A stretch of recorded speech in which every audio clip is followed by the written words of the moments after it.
બંદૂક કાઢીને સામે ગોળી મારી. ફાઇનાન્સની જે કંપની છે એમાં એક ફાયરિંગની ઘટના બની છે.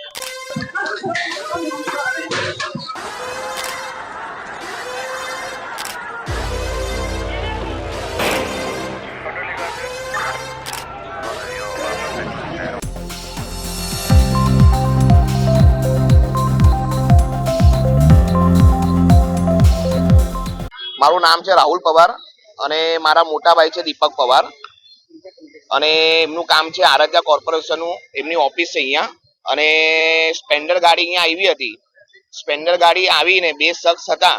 હવે બે શખ્સ હતા એમાંથી ગોળી બંદૂકોએ બહાર કાઢી અને બંદૂકમાં ગોળી લાગી. એક બેન છે લેડીઝ છે એ જોઈ ગયા અને ફાયરિંગ કર્યું. બહાર નીકળ્યા પછી લેડીઝ અમને કીધું કે ભાઈ આવી રીતે કોઈ આવેલું હતું અને બંદૂક કાઢીને સામે ગોળી મારી. ગોળી ઝાડ પર વાગી છે. ઝાડ પરથી વાગીને અંદર દરવાજા કાચ મારી ક્રોસ ને અંદર ગોળી ગઈ છે. પણ હવે ખબર નથી, પોલીસ વાળા પકડે તો ખબર પડે કે ભાઈ કઈ અદાવત છે કઈ નથી અદાવત.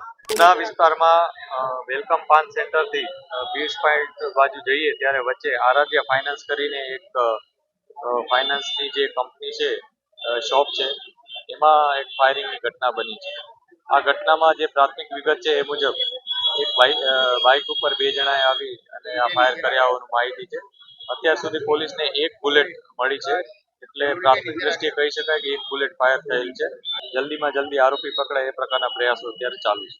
આવા પ્રકારના વિડીયો તમને જોવા ગમતા હોય તો હોટલાઇન ન્યૂઝ ચેનલને લાઇક, શેર અને સબસ્ક્રાઇબ કરો.